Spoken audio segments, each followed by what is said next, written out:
আজকে আমরা কি করব, পালস আর রেসপিরেশন, এই দুটো হচ্ছে আমাদের আরেকটা একটা ভাইটাল সাইন। ঠিক আছে, তো পালসটা কি? It is the expansion and recoil of artery due to contraction and relaxation of heart, একে বলা হচ্ছে পালস।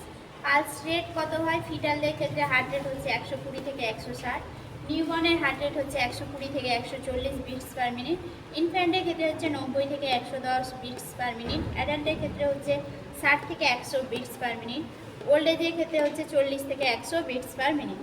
পালসেশন সাইড কোন কোন জায়গায় আমরা পালসটাকে চেক করবো? একটা হচ্ছে টেম্পোরাল পালস, একটা হচ্ছে ক্যারোটিড পালস, তারপর হচ্ছে এপিক্যাল পালস, তারপর হচ্ছে ব্র্যাকিয়াল পালস, তারপর রেডিয়াল পালস, তারপর ফিমোরাল পালস, তারপর পপ্লিটিয়াল পালস, আর পোস্টেরিয়াল টিবিয়াল পালস, আর ডরসালিস পেডালিস পালস। এইসব জায়গায় আমরা পালসগুলোকে চেক করব।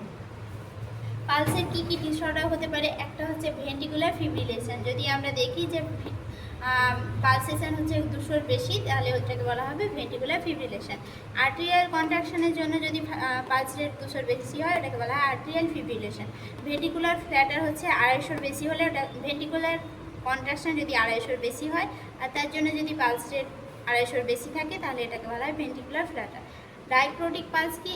একটা হচ্ছে একটাই পালস থাকবে কিন্তু ওখানে ডাবল বিট প্রেজেন্ট থাকবে, এটাকে বলা হয় ডাইক্রোটিক পালস। ট্যাকিকার্ডিয়া মানে হচ্ছে 100-র বেশি যদি পালস থাকে তাহলে ওটাকে ট্যাকিকার্ডিয়া বলে। আর ব্র্যাডিকার্ডিয়া হচ্ছে 60-এর কম যদি পালস থাকে, এটাকে বলা হয় ব্র্যাডিকার্ডিয়া। তারপরে আমরা পড়বো রেসপিরেশন। রেসপিরেশন কাকে বলে? Exchange of gases is called as respiration.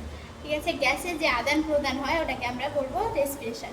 এখানে কি হয়, লাংস থেকে অক্সিজেনটা আমরা নাকের মাধ্যমে লাংসে অক্সিজেনটাকে নিচ্ছি, অক্সিজেনটা হচ্ছে ব্লাডে যাচ্ছে, ব্লাড থেকে আবার টিস্যুতে যাচ্ছে বা সেলে যাচ্ছে।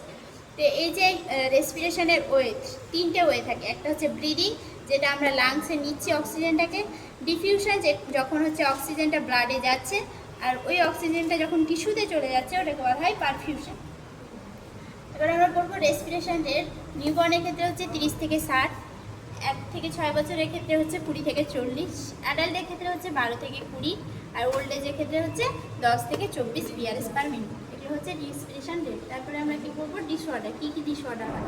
একটা হচ্ছে ট্যাকিপনিয়া। 24-এর বেশি যদি আমি রেসপিরেশন রেট পাই, ওটাকে বলা হয় ট্যাকিপনিয়া।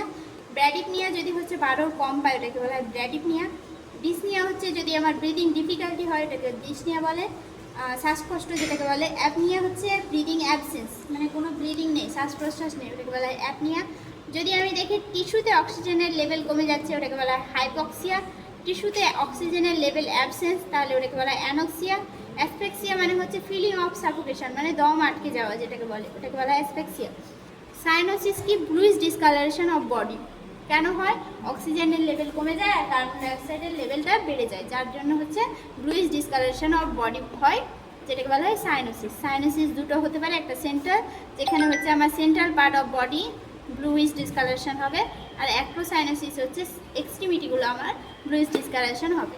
তাহলে আজকে আমরা কি করলাম, পালস কি, পালস রেট কার কেমন হয়, পালসেশন সাইড কী কী, পালসের কী কী ডিসঅর্ডারগুলো আছে, রেসপিরেশন কি, রেসপিরেশনের কী কী ওয়ে আছে, রেসপিরেশন কেমন রেট কেমন হয় কার ক্ষেত্রে, আর রেসপিরেশনে কী কী ডিসঅর্ডার আছে।